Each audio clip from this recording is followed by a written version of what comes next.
Reflections on God, Life, and Love.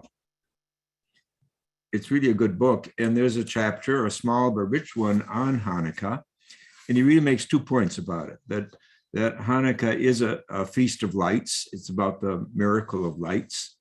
And of course, the story goes that that after the Maccabees won the war, this as he calls it, a ragged band of Jewish warriors took on in the empire and kicked them out of their territory. They won. It's kind of like a David and Goliath story all over again.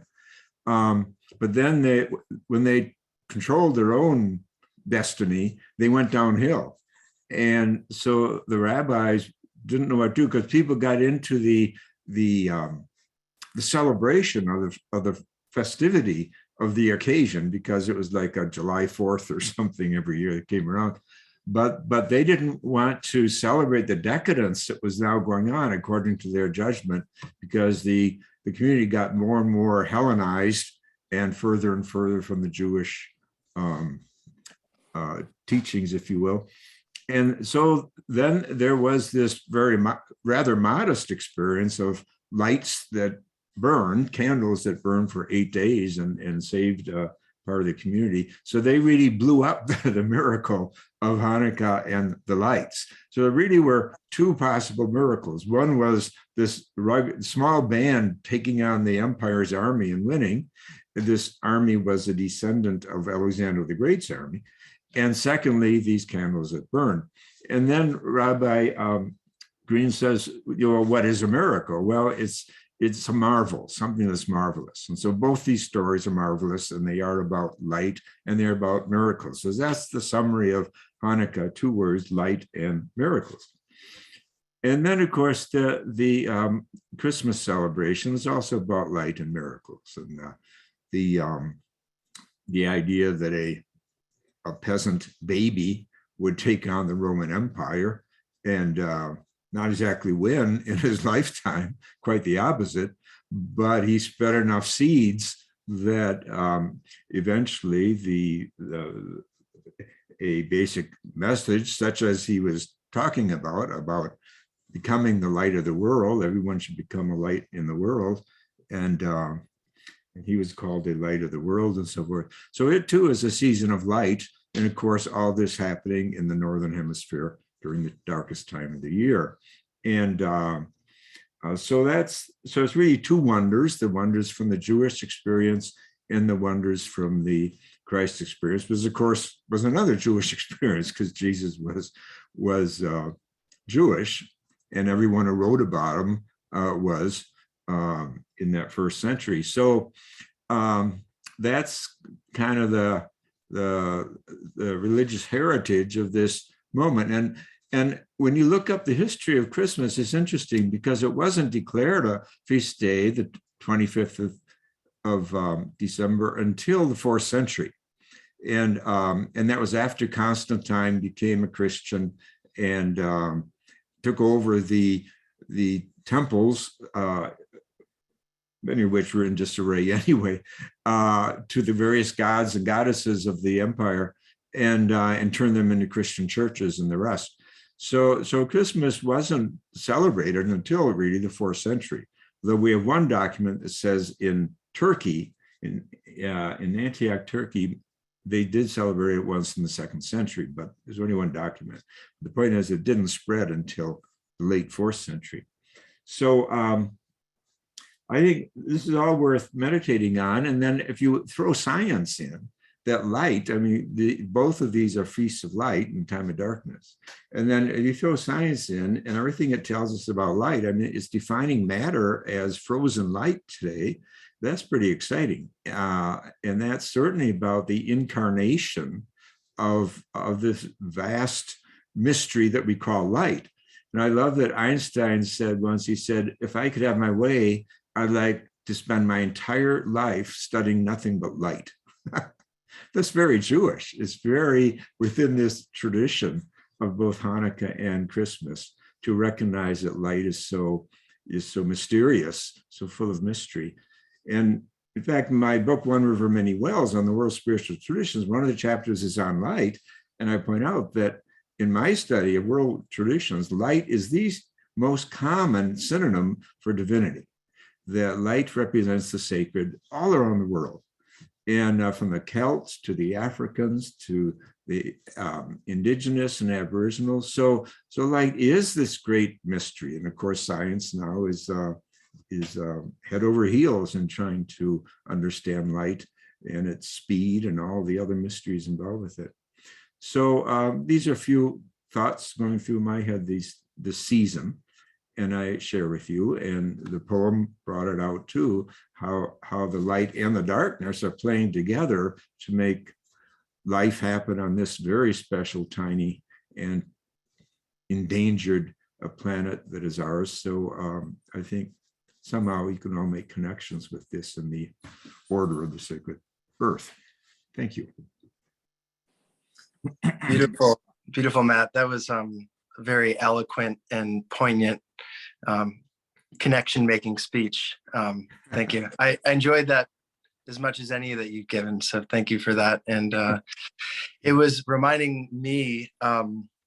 So I'll just check in personally, and then I'll open it up to everyone else to check in, either about this theme of light or about something else that's happening in your bioregion that you feel connected to or heartbroken by.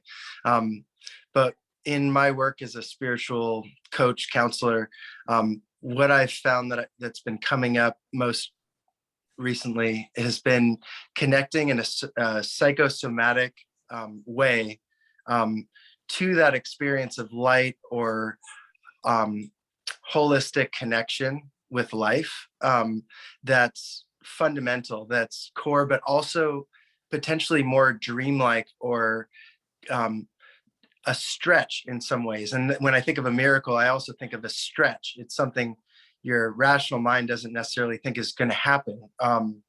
But there's so much that we know about how consciousness and our perspective does affect the way that both we experience life in the cosmos, but also how the cosmos experiences us. And I think that's a big part of what the Order of the Sacred Earth is about, is connecting a community to both that awareness and also the on the ground, what can we do, and to be a part of the change that needs to happen. So both are important for sure. So I'll just say, as a parent of two and living in North Carolina and being very much in the chopping wood, carrying water phase of my life, it's just important to connect to that sense of possibility, of mystery, of when to stand up and push out that which is sucking my energy or I don't have time for, whether it be in the news or with the people around me, so that I can make space for that experience of the miraculous, the experience of connection, and the kind of beauty that's possible just by acknowledging and being present with my humanness on the planet right now, even amidst all of the destruction. So checking in with that, feeling grateful for this community and to be back with you all after a couple of months off or not able to make the council calls. And so I'll just open it up there. Anyone who wishes to speak, take about a minute or 2 minutes, 2 minutes at the most, to share about what's real and pressing in your life with your community and your bioregion. It's nourishing to hear from everyone. So with that, we're open, and thanks for being here.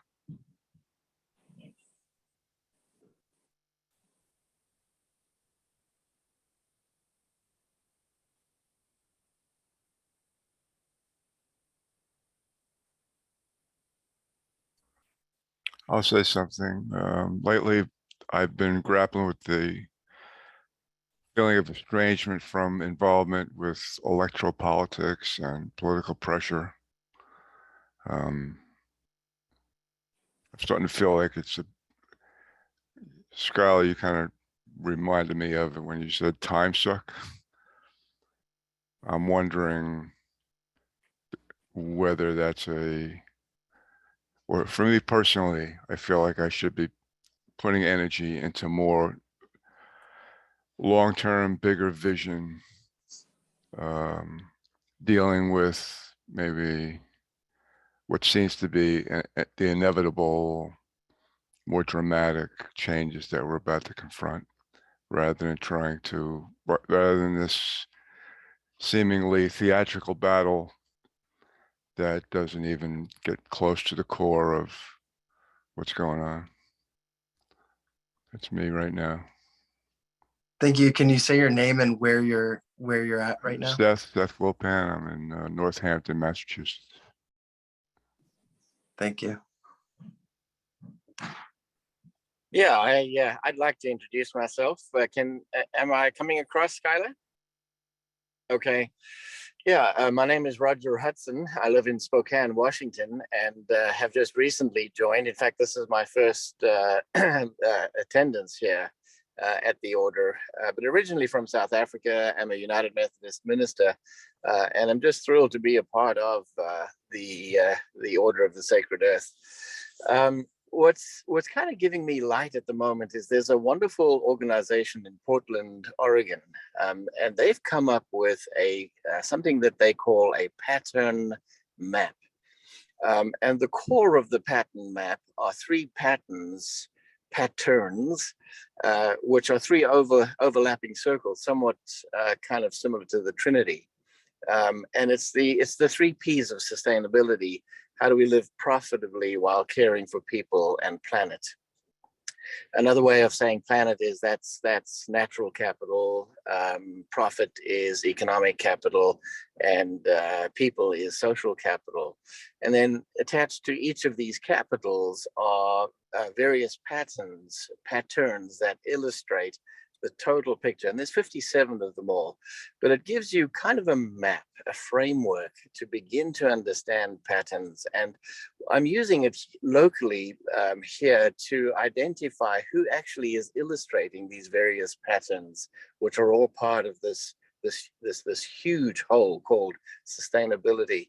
And taking it down to the detail of a particular person farming a field regeneratively, or opening up a great bakery / pub with ancient grains, so you can buy a purple Egyptian loaf of bread and a purple Egyptian keg of beer, so just illustrating, and that kind of takes I guess what I'm saying is, what I'm celebrating is that there are things happening on the ground, and we just need to tell that story.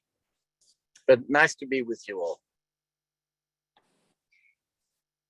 Thank you, Roger. I know you're on your phone, but if it's possible to put in a link to that, the map that you were talking about out of Portland, do you know how to do that with chat? Skylar, it's just disappeared.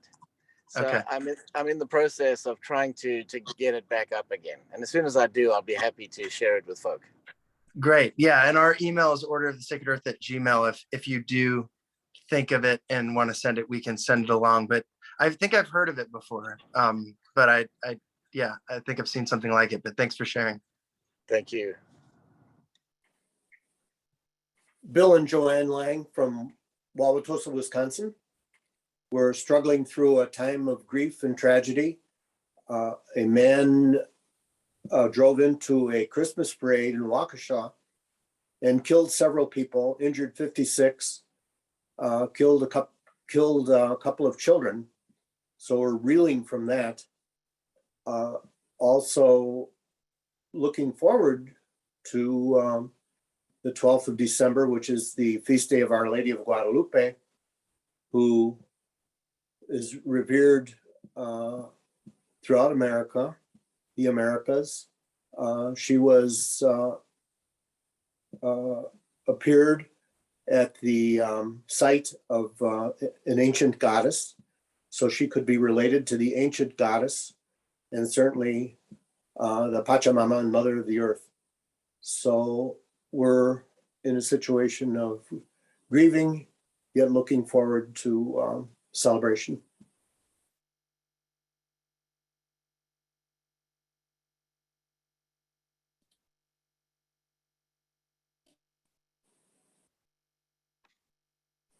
My name is Carol June. I am in Illinois, southwestern Illinois, kind of across the river from St. Louis. And I just joined a couple of months ago, and I'm looking at starting a pod here. I've got good reception on the campus of the Southern Illinois University in Edwardsville. There's a building called the Dome. It was designed by Buckminster Fuller, and the Spirit Center for Spirituality and Sustainability runs it. I guess they own it, maybe. And they are receptive to me locating a pod there. And so I have some other people interested, and we'll see what they come together and want to make of it.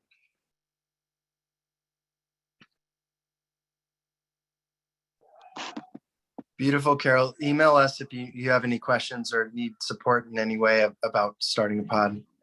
Okay, I will.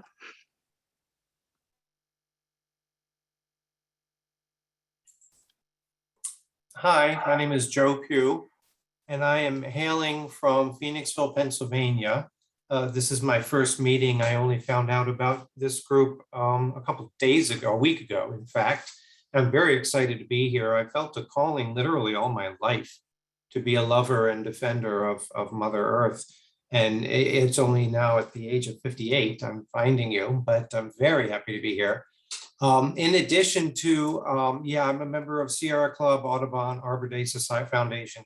I write my checks to the big boys, but I've been studying over the past year, researching all sorts of different ways to live sustainably, to foster a lifestyle that's not only resource friendly, but friendly to the wildlife in our local ecosphere, or whatever the word is. It's exciting how much, I had no idea there was so much to learn. Maybe there'll be a meeting, where we can unpack details of all that. But for now, I'm just very grateful to be here. Thank you.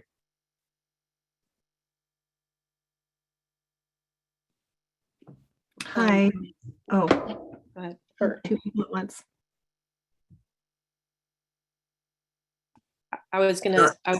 Okay. My name's Annika Salguero, and I'm also very grateful for this group. I wanted to join last month, but somehow I missed I mixed up the times. I'm a little recovering from a cold, so my voice is a little hoarse, so sorry about that. But I met Skylar and his wife, I'm in Roanoke Park, California right now. So I met them at a restaurant just randomly. And I don't know if he remembers that, but I always thought that the work that you guys are doing is really awesome. And I really appreciate kind of calling people together to join like-mindedness, people that love the earth and really want to do something to make a difference. And it's so important to get support around that right now, because I feel like we got so much intense stuff going on, and it's really nice to feel supported and know there's other people out there like that care so much and want to do something to make a difference. I kind of split my time between here and Georgia, Athens, Georgia, where we have a farm, which is like kind of a passion project for me. And I'm also dealing with that sustainability question of like, how do I create a sustainable kind of earth-based work of love and also make money. So I'm kind of like, I come to California to make money, and then I go back to Georgia to like create my love project there. But so anyway, it's called Healing Path Farm, and we have a few cabins where we let people kind of do like nature connection and like off-grid retreat stuff. And we have a garden where we have a bunch of kids from the university come out and volunteer. And it's just fun to like see people connect to nature in like really simple ways. And I was just talking to my mom the other day about how it feels like we can, just help one person at a time. That's enough. We had a guy that was there for several months in one of the cabins, and it's just really beautiful to see people heal from just being in nature. Like that's all they need, really. They don't need drugs or they don't need we don't have to do something fancy like interventions or whatever it is. Like they just need to like go be in nature for a while and have some support and get that time. So anyway, that's but I appreciate the question of like how to create a sustainable something where you're living sustainably and also being able to make some income, so that's what I'm struggling with right now, and just kind of looking for answers about that and wanting to create more community and support and that endeavor. So anyway, thank you for listening, and everybody take care. Thanks, Annika. Good to see you. And yeah, if there's, I think there is probably a way that we can bring the OSC to your Healing Paths Sanctuary, and something we can do. So thanks for presencing that. Sounds amazing. We'd love to have you visit sometime for sure.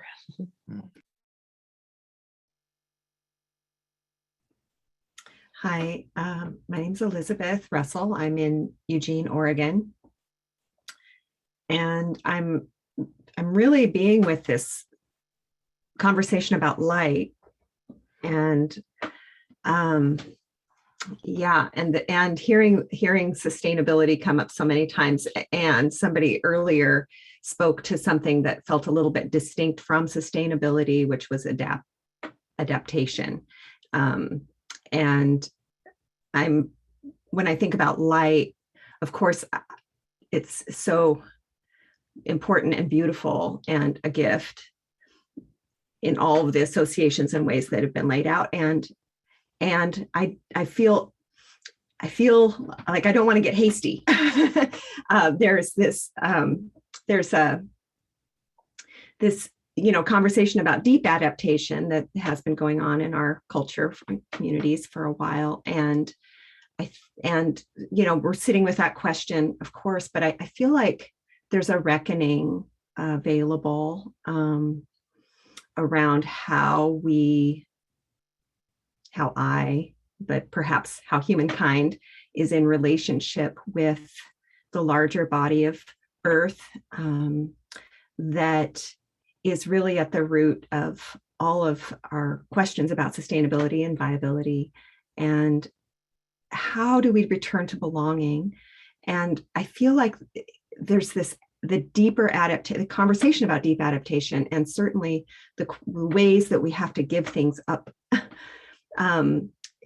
like on a deep level of consciousness and deep paradigm work, in order to really arrive at light. I have a snake skin that just popped up in my path last month, and so I've been contemplating death a fair amount, and just what is it to shed so that we can really have room for that light. And I just feel like there's this deep reckoning and a deep release, just socially, like just wide and deep release. And obviously, I maybe it's not obvious, I just am experiencing a personal loss right now in my life. My father just passed, and so it's really crystallizing the conversation in a way that I'm grateful for. And I'm very grateful to be in this circle. Thank you. So I would like to say something. I have in other sessions, other councils, actually talked about being part of Earth Regenerators. And I'm hearing this word sustainability being used. And I'm actually in a group that says this simply is not sustainable. The human systems as we now know them simply cannot be sustained, that we have done far too much extraction and destruction and damage for that to be the case. So how do we redesign completely the way that we can live together? How can we think about livings in other ways, much less attached to money and much more attached to the full range of life needs that we all have? So that group was formed around a book that was being written, and it's now being published. And here it is. It's just showed up I'll put it in the chat, but this is called The Design Pathway for Regenerating Earth. So we really think that it's necessary to regenerate systems, and that may be I think about the politics, and I just see these are collapses. These are ways that things have gotten to the point where they can't be put back together again. They actually have to be replaced. And one of the things I'm doing right now is actually reading this with my son. I was very happy that he said that he would get it and we could talk about it. And one of the first things that came up were patterns. And so I actually have pulled out Christopher Alexander pattern language, in order to be able to say, and started a notebook page, about what are the patterns in a regenerated landscape where I am. Because that's, what I have been living here, sort of waiting for others to join me. So if anyone knows anyone who would like to talk about what this could look like and have conversations about it, I think it would be a wonderful time for that. Just what it would mean to be regenerative in the land that surround where I am, in the land that surround within the entire watershed, in the neighborhood where this is located right now, in the other kind of neighbor relationships that could be possible within a regenerating biome and humanome, whatever that's going to be called, together, working together to restore and repair, as well as just trying not to do more damage, which is what I believe that word sustainability is primarily actually associated with. We need to do far more than that. We need to heal ourselves and our surroundings altogether.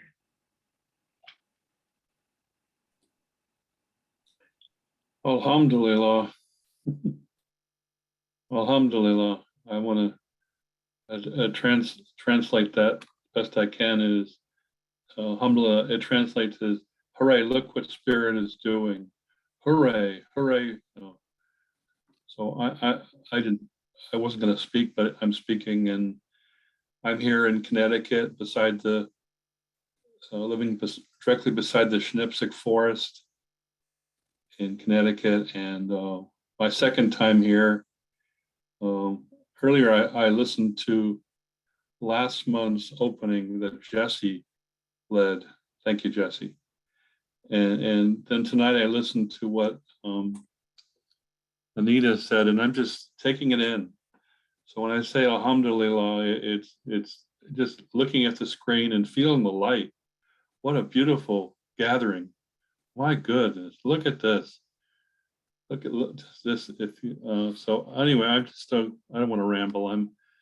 I'm grateful to be 25 years clean and sober in the program of Alcoholics Anonymous, and I'm grateful for a long association. When I was a young man, I couldn't sit still and meditate, and what Spirit did was took me to the Sufis, and the Sufis were a clean and sober group, and they danced. So anyway, I'm work in progress here in Connecticut, and looking for the mute button there, the sacred mute button. There it is. Much love to you.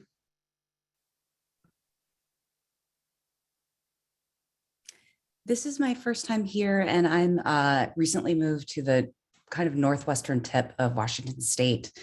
And in addition to thinking about light, I'm really thinking about when there isn't light and kind of sinking into that as well. There's some pretty significant flooding, not exactly where I am, but the water is just coming down and down, and overflowing rivers. And there's something about that while it's destructive, there's something about that feels right as well.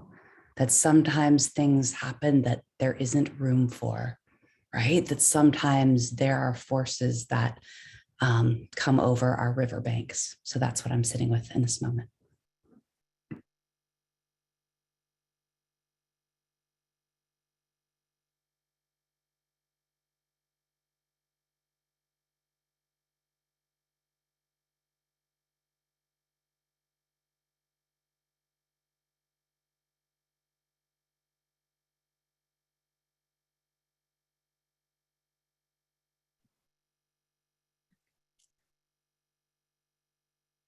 My name is This is Philip.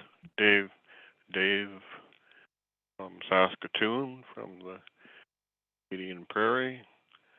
This is, I think, my third meeting. I came a few times during the summer, and then I missed a few. So I'm happy to be back. I don't have too much to say, but thought I'd check in.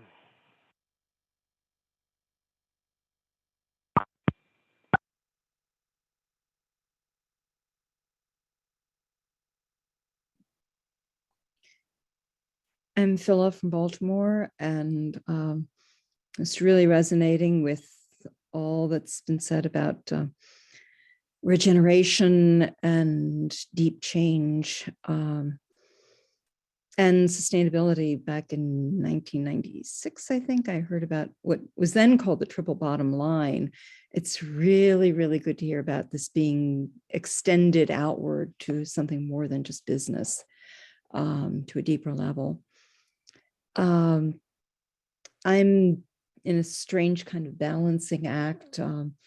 I work with a permaculture company, and we're intensely busy with amazing, wonderful things, offering courses and programs and membership and all kinds of things. And really very exciting. And then at the same time, I'm feeling this deep call to go within and be quiet and meditate and spend time out in the forest and just sit and watch my garden. You know, the trees drop their leaves and the plants go into, you know, their dying state and dropping into the earth. And so there's this paradoxical kind of balance that I'm trying to walk. And it's just a really strange and interesting time, feeling the intense need for both.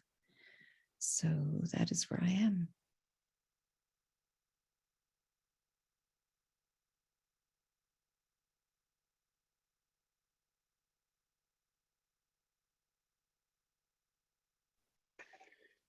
I'm Jesse, and I'm here in Southern California, Orange County, Irvine area. And last week, we got our Santa Ana winds. And the Santa Ana winds are these big gusts that come and visit on an annual basis. And they just kick up all sorts of things. They blow fiercely. At least this year they did. And there's been fires and I don't know what else, ecological damage that's stirred up.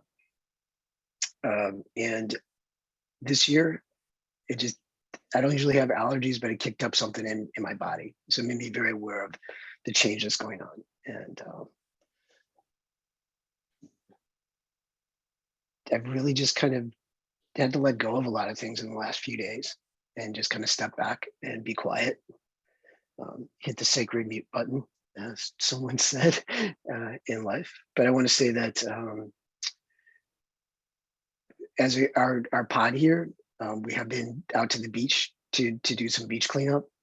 If you heard about an oil spill that happened I guess about a month ago, maybe 2 months ago, although it's got cleaned up quickly, the oil settled to the bottom, and there are little bits of oil that are washing up on shore, and it's a tragedy to see it, to be walking along and just see seaweed covered in it, and it almost disappears into the beach, into the landscape. That's how small it can be. It's imperceptible almost.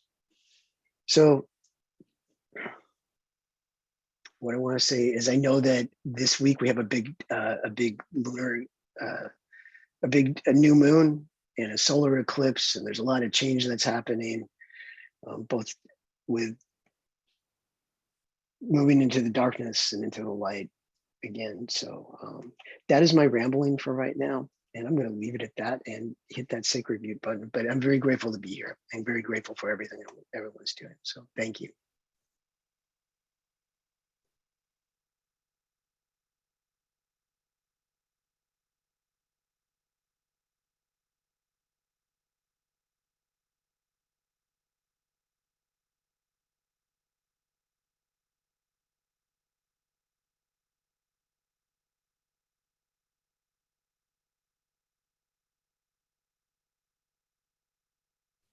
I did want to say, I appreciated what Wynn said about the water and how even like overflowing water is a good, when things are too much. And then also I really appreciated the darkness. Like, as much as I love the light, I also love the darkness as well. And I used to really kind of get depressed in the winter, but now I look forward to that darkness and the rest and the going inward that we've been speaking about. And I just wanted to say that, yeah, I'm appreciative so much of light and darkness. So yeah.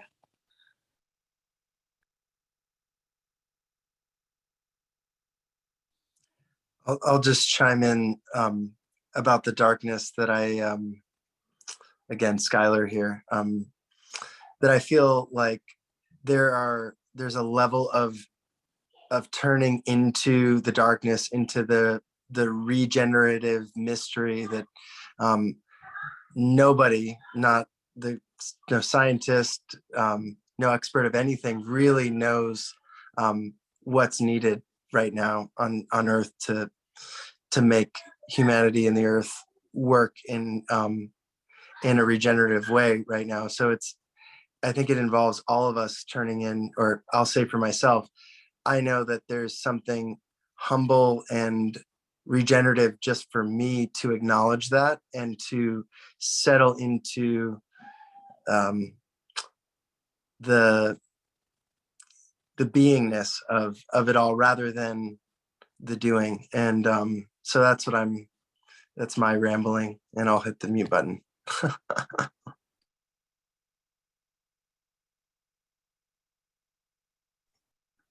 Thank you, Skylar. It's Christine from Victoria, British Columbia, Canada, and we too are having the rains, and they've been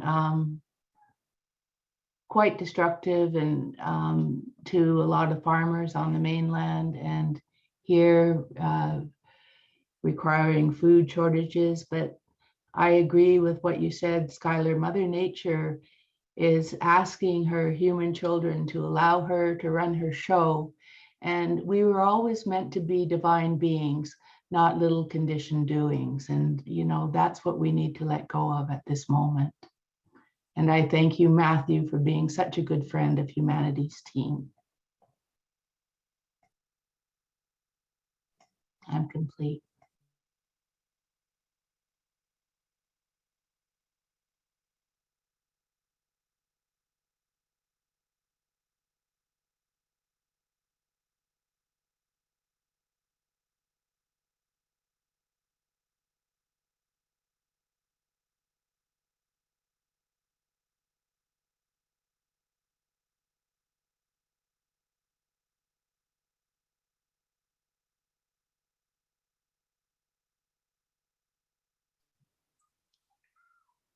Does anyone else want to share before we close for the night? I was also, I'm on my phone because my computer was having login issues. So I can't figure out how to get to the chat. I see some of the messages pop up, but I can't read the full thing. So if anyone, if there is any messages that people are sharing because they don't have good enough internet, can somebody else share some of those?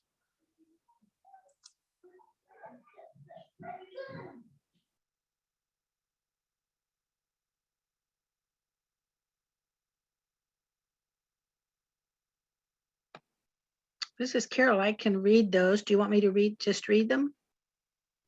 You can read them or summarize them if there's any. I can't see them. So just to present that aspect of our conversation, since as the moderator, I can't do that. I just wanted to bring awareness to that. So whatever you want.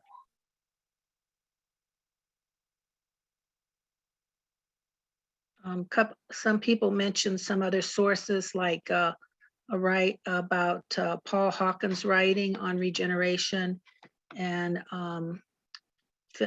theoretical physics of Dewey Larson is on there, and the design pathway for regeneration Earth by Joe Brewer.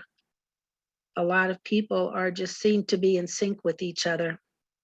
There's something by Mike Morrell that's on luminous darkness.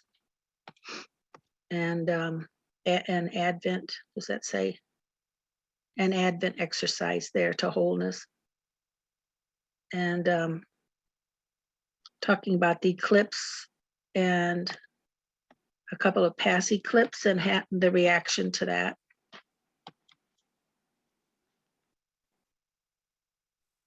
Thank you, Carol.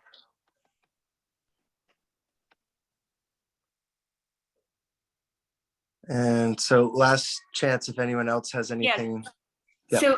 So I mean, since we have a little bit of time here, right? There's a Mhm. little closing of some kind. Yes, there is. Okay. Oh shoot. I got interrupted and now my old brain goes later.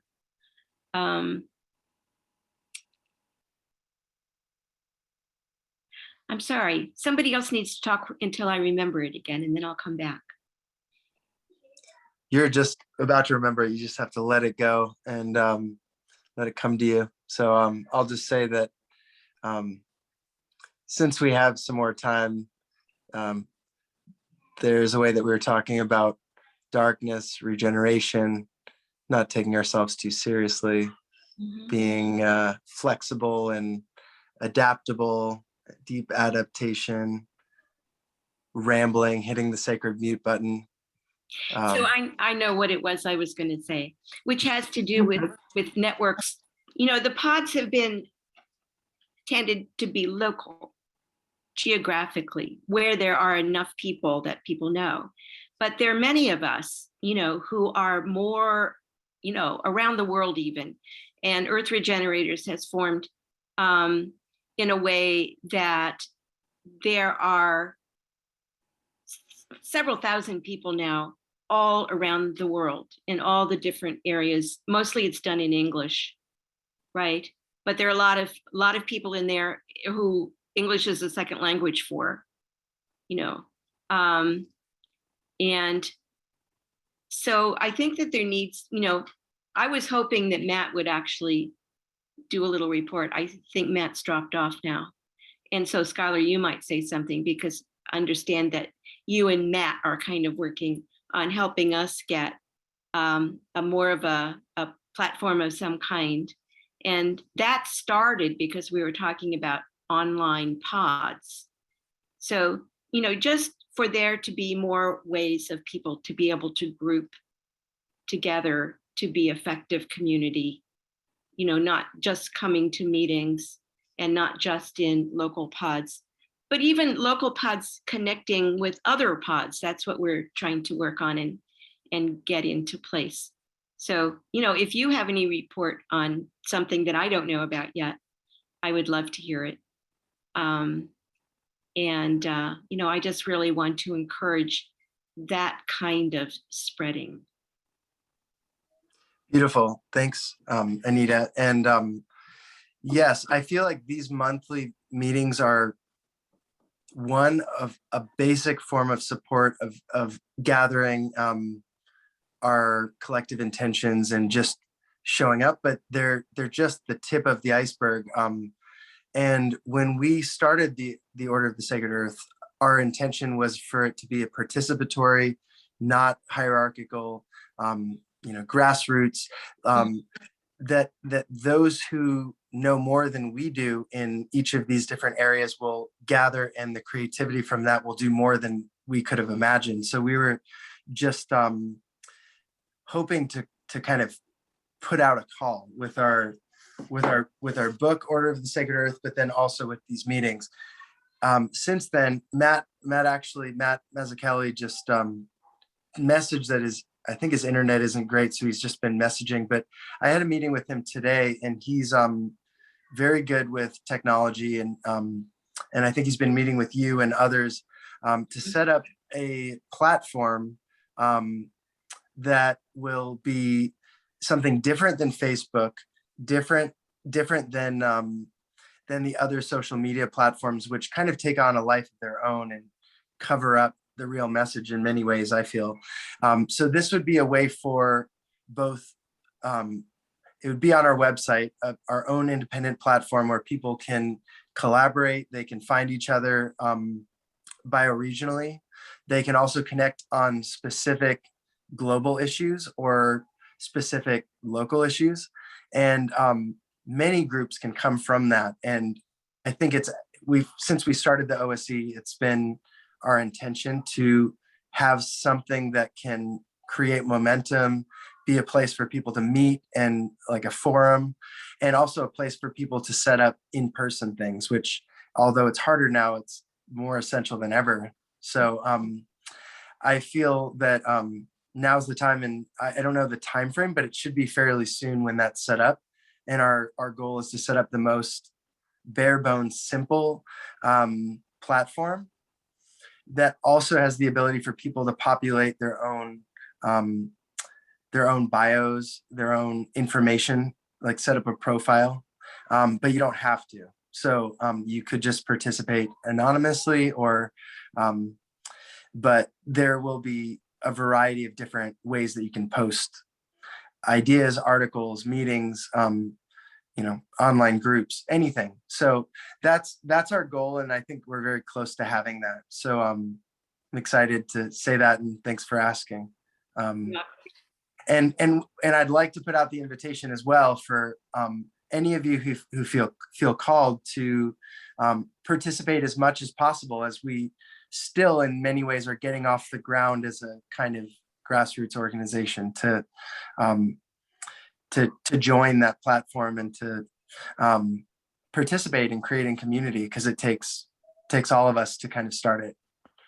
So what I had heard, so Jesse and I actually started, the meetings and got some meetings going so we could get recommendations made. And we did that for anybody who hasn't been here for that. Mm-hmm.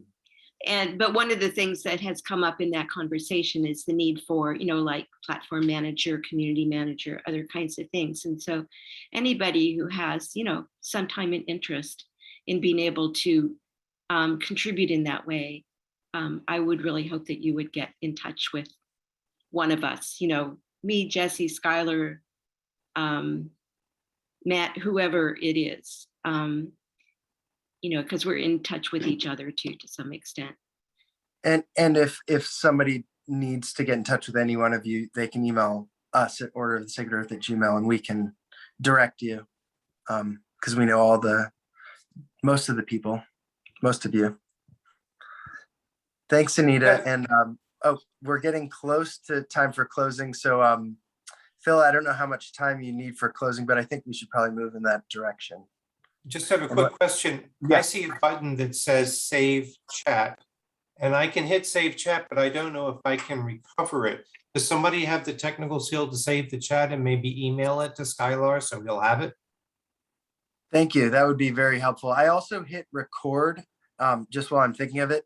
If anyone opposes to that, maybe speak up now, or if you don't want me, we share it in a casual way, but just so that people can get an idea of what Matt said that he can email me the chat transcript. And so does anyone have, I'm not even 100% sure I'm going to be able to save the recording, but to me, sharing the recording with our community.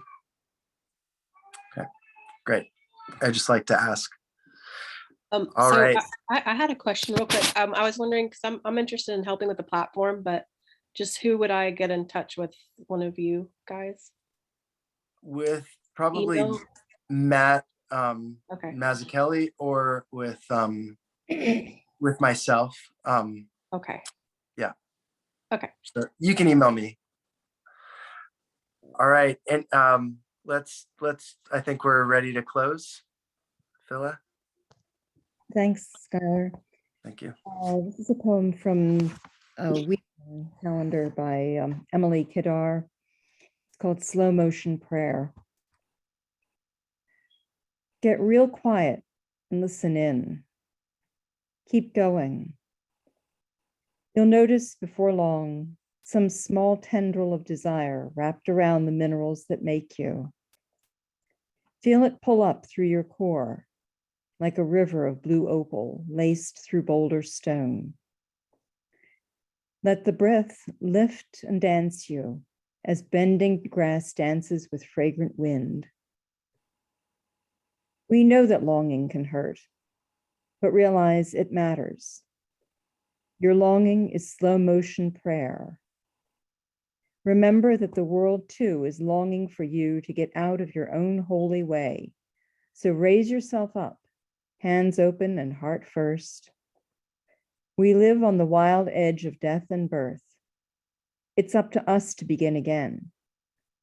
Your belonging matters more than ever.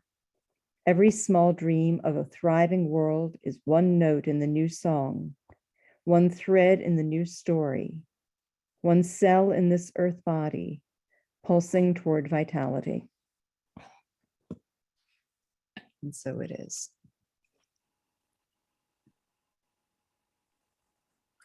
Thank you, Phila. That was incredible. Can you say and then put in the chat what that was? Sure.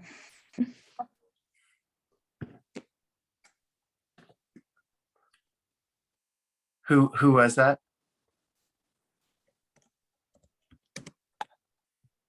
That was, I was saying sure. And the poem is Slow Motion Prayer by Emily Kadar in the Wee Moon calendar. Wow.